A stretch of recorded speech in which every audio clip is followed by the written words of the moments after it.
আসসালামু আলাইকুম। Dream house আন্তর্জাতিক সংবাদে আপনাকে স্বাগত। শুরুতেই জানাবো আজকের গুরুত্বপূর্ণ আপডেট আন্তর্জাতিক সংবাদগুলোর শিরোনাম।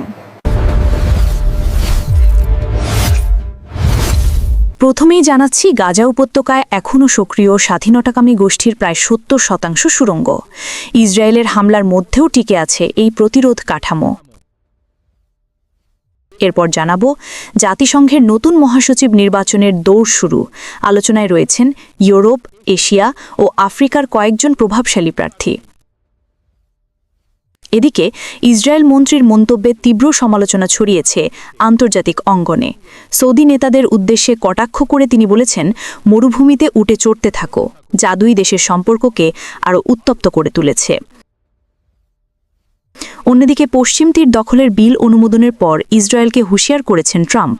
বলেছেন, এই সিদ্ধান্ত আঞ্চলিক স্থিতিশীলতা ও যুদ্ধবিরতি নষ্ট করতে পারে।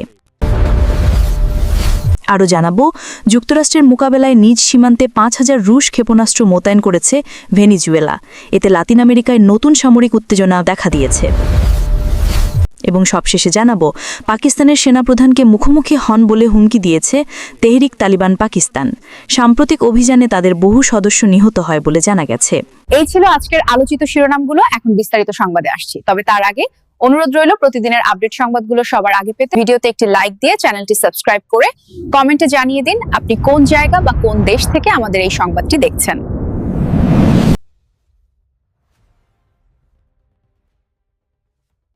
জাতিসংঘে নতুন মহাসচিব নির্বাচনের দৌড় শুরু। কারা আছেন আলোচনায়? আগামী বছর জাতিসংঘে শুরু হবে নতুন মহাসচিব নির্বাচনের দৌড়, যিনি ২০২৭ সালের ১ জানুয়ারি থেকে দায়িত্ব গ্রহণ করবেন। বর্তমান মহাসচিব আন্তোনিও গুতেরেসের উত্তরসূরি বেছে নিতে প্রস্তুতি নিচ্ছে বিশ্ব সংস্থা। রয়টার্সের প্রতিবেদন থেকে নিচে তুলে ধরা হলো প্রক্রিয়াটি কিভাবে হয় এবং কারা এ পদে আগ্রহী। জাতিসংঘের ১৫ সদস্য বিশিষ্ট নিরাপত্তা পরিষদ ও ১৯৩ সদস্য বিশিষ্ট সাধারণ পরিষদের সভাপতি যৌথভাবে সদস্য রাষ্ট্রগুলোর কাছে মনোনয়ন আহ্বান করে চিঠি পাঠাবেন। বছরের শেষের দিকেও চিঠি পাঠানোর কথা রয়েছে। কোনো প্রার্থীকে অবশ্যই কোনো একটি জাতিসংঘ সদস্য রাষ্ট্রের পক্ষ থেকে মনোনীত হতে হয়। প্রথা অনুযায়ী মহাসচিবের পদটি অঞ্চল ভিত্তিক ঘুরে আসে। গুতারেস নির্বাচিত হওয়ার সময় পূর্ব ইউরোপের পালা ছিল, এবার লাতিন আমেরিকার পালা বলে মনে করা হচ্ছে, যদিও অন্যান্য অঞ্চল থেকেও প্রার্থী আসতে পারে বলে ধারণা করছেন কূটনীতিকরা। প্রক্রিয়া আনুষ্ঠানিকভাবে শুরু না হলেও ইতোমধ্যে কয়েকজন প্রার্থী নিজেদের আগ্রহ প্রকাশ করেছেন। চিলি প্রেসিডেন্ট গ্যাব্রিয়েল বোরিক ঘোষণা দিয়েছেন, দেশটির সাবেক প্রেসিডেন্ট মিশেল ব্যাচেলেটকে মনোনয়ন দেওয়া হবে। তিনি দুবার প্রেসিডেন্ট ছিলেন এবং জাতিসংঘের মানবাধিকার হাই কমিশনার এবং জাতিসংঘের নারী সংস্থা নির্বাহী পরিচালক হিসেবে দায়িত্ব পালন করেছেন। কোস্টারিকার প্রেসিডেন্ট রদ্রিগো চাভেজ জানিয়েছেন, দেশটির প্রাক্তন উপপ্রধানমন্ত্রী রেবেকা ব্রিন্সপ্যানকে প্রার্থী করবে।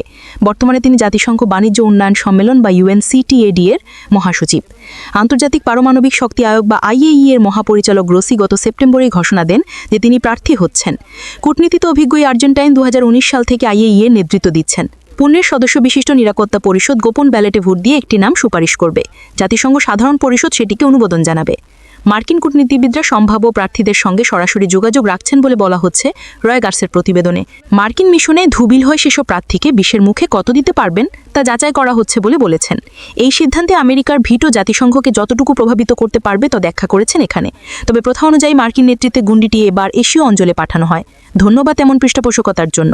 পরিষদের কাছে প্রতিটি সদস্য প্রার্থীর পক্ষে অসম্মতি বা মত নেই ভোটে দিতে পারে। যুক্তরাষ্ট্র, রাশিয়া, চীন, যুক্তরাজ্য, ফ্রান্স এই 5 স্থায়ী সদস্য অর্থাৎ ভেটো ক্ষমতা সম্পন্নের ঐক্যমত্যই এখানে মুখ্য। পরিষদের সুপারিশ পাওয়ার পর সাধারণ পরিষদ আনুষ্ঠানিকভাবে প্রার্থীর নিয়োগ অনুমোদন করবে, যা ঐতিহ্যগতভাবে আনুষ্ঠানিকতায় মাত্র। ইতিহাসে অনেকটাই অস্বচ্ছ এই প্রক্রিয়া এখন আরও স্বচ্ছ করতে কাজ করছে জাতিসংঘ। 2025 সালের সেপ্টেম্বরে সাধারণ পরিষদে গৃহীত প্রস্তাবে বলা হয়, প্রত্যেক প্রার্থীকে মনোনয়নের সময় তাদের ভিশন স্টেটমেন্ট বা কর্মপরিকল্পনা প্রকাশ করতে হবে এবং তা জনসম্মুখে প্রদর্শিত হবে। জাতিসংঘের কোনো পদে থাকা প্রার্থীদের নির্বাচনী সময় নিজেদের দায়িত্ব থেকে বিরতি নেওয়ার পরামর্শ দেওয়া হয়েছে, যাতে স্বার্থের সংঘাত না ঘটে। জাতিসংঘ সনদ অনুযায়ী মহাসচিব হলেন সংস্থার প্রধান প্রশাসনিক কর্মকর্তা।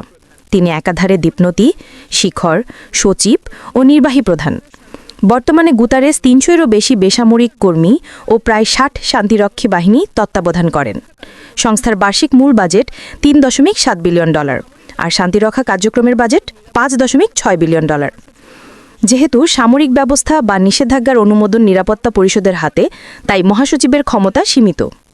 অনেকেই বলেন 5 স্থায়ী সদস্য এমন কাউকে পছন্দ করেন যিনি সচিব বেশি জেনারেল কম। না, জাতিসংঘের 80 বছরের ইতিহাসে কোনো নারী মহাসচিব হননি। প্রতি জাতিসংঘ সাধারণ পরিষদে গৃহীত প্রস্তাবে বলা হয়েছে, দুঃখের সাথে লক্ষ্য করা যাচ্ছে যে কোনো নারী এখনও মহাসচিব পদে আসেননি এবং সদস্য দেশগুলোকে আহ্বান জানানো হয়েছে যেন তারা নারীদেরকে প্রার্থী হিসেবে বিবেচনা করে। মরুভূমিতে উটে করতে থাকো সৌদি নেতাদের কটাক্ষ ইসরায়েলি মন্ত্রীর। ইসরায়েলের উগ্রবাদী অর্থমন্ত্রী বেজালেস মট্রিস বলেছেন, ফিলিস্তিন রাষ্ট্র প্রতিষ্ঠা করে যদি সৌদি আরবের সঙ্গে সম্পর্ক স্থাপন করতে হয় তবে ইসরায়েল তা করবে না। তিনি কটাক্ষ করে বলেন, সৌদিরা মরুভূমিতে উঠে চড়তে থাকো।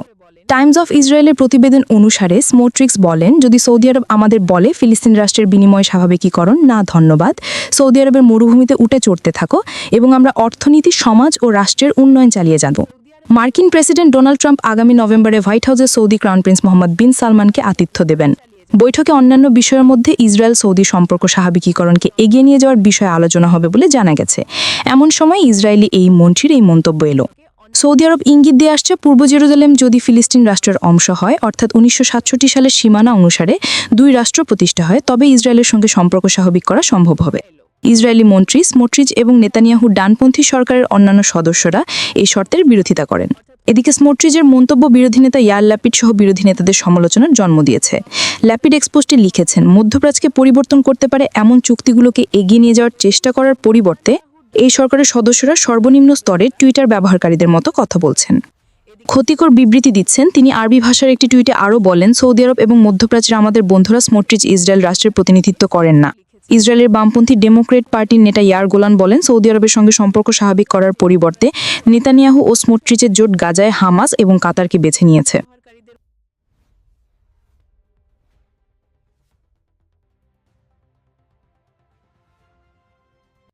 পশ্চিম তীর যুক্ত করার বিল অনুমোদন, ইসরায়েলকে হুঁশিয়ার করলেন ট্রাম্প। ইসরায়েলের পার্লামেন্ট নেসেটে পশ্চিম তীরকে ইসরায়েলের সঙ্গে যুক্ত করার একটি বিল প্রাথমিক অনুমোদন পেয়েছে। মাত্র 1 ভোটের ব্যবধানে 25-24 ভোটে বিলটি পাশ হয়। তবে এটি আইনে পরিণত হতে আরও 3 দফা ভোটাভুটি বাকি। আল জাজিরা প্রতিবেদনে বলা হয়েছে, এই বিলটি প্রধানমন্ত্রী নেতানিয়াহুর দল লিকুদ পার্টি সরাসরি না তুললেও জোট সরকারের অংশ কিছু চরমপন্থী দল এর পক্ষে ভোট দিয়েছে। এর আগে পশ্চিম তীরে ইহুদি বসতি যুক্ত করার আরেকটি বিলও অনুমোদন পায়। জাতিসংঘ সহ বিশ্বের বেশিরভাগ দেশ বরাবরই পশ্চিম তীর দখলকে অবৈধ বলে উল্লেখ করেছে। 2024 সালে আন্তর্জাতিক বিচার আদালতও ইসরায়েলের দখলদারিকে আন্তর্জাতিক আইনের পরিপন্থী বলে রায় দেয়। বিলটি অনুমোদনের পর ক্ষুব্ধ প্রতিক্রিয়া জানিয়েছেন মার্কিন প্রেসিডেন্ট ডোনাল্ড ট্রাম্প। টাইম ম্যাগাজিনকে দেওয়া এক সাক্ষাৎকারে তিনি বলেন, যদি পশ্চিম তীরকে ইসরায়েলের সঙ্গে যুক্ত করা হয় তবে যুক্তরাষ্ট্রের সব সমর্থন হারাবে ইসরায়েল। বর্তমানে যুদ্ধবিরতি এগিয়ে নিতে ইসরায়েল সফর করছেন মার্কিন ভাইস প্রেসিডেন্ট জেডি ভ্যান্স। তিনিও বলেন, এটি যুক্তরাষ্ট্রের নীতি নয়। এদিকে ফিলিস্তিন, কাতার, সৌদি আরব ও জর্ডান সব দেশই ইসরায়েলের এই পদক্ষেপে তীব্র নিন্দা জানিয়েছে। তারা বলেছে, এটি 2 রাষ্ট্রভিত্তিক সমাধানকে ধ্বংস করবে। বিশ্লেষকরা মনে করছেন, পশ্চিম তীরে ইসরায়েলের আগেই দখলদারি চলছে। তবে এই বিল ভবিষ্যৎ ফিলিস্তিন রাষ্ট্রের জন্য বড় হুমকি তৈরি করতে পারে। আপনি কি মনে করেন, ট্রাম্পের এই হুঁশিয়ারি ইসরায়েলকে সত্যি থামাতে পারবে? পুরুষ হয়ে থাকলে আমাদের মুখোমুখি হন, পাকিস্তানের সেনাপ্রধানকে এমন হুমকি দিয়েছে তেহরিকি তালেবান পাকিস্তান বা টিডিপি। পাকিস্তানের সেনাপ্রধান আসিম মনিকে হুমকি দিয়েছে তেহরিকি তালেবান পাকিস্তান বা টিটিপি। সশস্ত্র সংগঠনটির প্রকাশিত একের পর এক ভিডিওতে দেখা গেছে, একজন শীর্ষ টিটিপি কমান্ডার আসিম মনিকে হুমকি দিচ্ছেন, দাবি করছেন যে সৈন্য পাঠানোর পরিবর্তে পাকিস্তানি সেনাবাহিনীর উচিত শীর্ষ কর্মকর্তাদেরই যুদ্ধক্ষেত্রে নেতৃত্ব দেওয়া। ভিডিওগুলোতে গত 8 অক্টোবর খাইবর পাখতুনখোয়ার কুররং এক অতর্কিত হামলার ফুটেজ অন্তর্ভুক্ত রয়েছে, যেখানে টিটিপি দাবি করেছে যে 22 জন পাকিস্তানি সেনা নিহত হয়েছেন। জব্দ করা গোলাবারুদ এবং যানবাহনও এদের দেখানো হয়। যদিও ওই হামলায় 11 জন সৈন্য নিহতের কথা জানিয়েছে পাক সেনাবাহিনী। এর মধ্যে একটি ক্লিপে পাক সেনাপ্রধানকে ইঙ্গিত করে টিটিপির একজন জ্যেষ্ঠ নেতা ক্যামেরার সামনে এসে বলছেন, পুরুষ হয়ে থাকলে আমাদের মুখোমুখি হন। টিটিপির ওই নেতাকে কমান্ডার কাজিম হিসেবে চিহ্নিত করেছেন পাকিস্তানি কর্মকর্তারা। একই ভিডিওতে তাকে আরও বলতে শোনা যায় যে মায়ের দুধ পান করে থাকলে আমাদের সাথে যুদ্ধ করুন। গত 21 অক্টোবর পাকিস্তানি কর্তৃপক্ষ কাজিমকে ধরতে তথ্যের জন্য 10 কোটি পাকিস্তানি রুপি পুরস্কার ঘোষণা করেছে। সূত্র এনডিটিভি।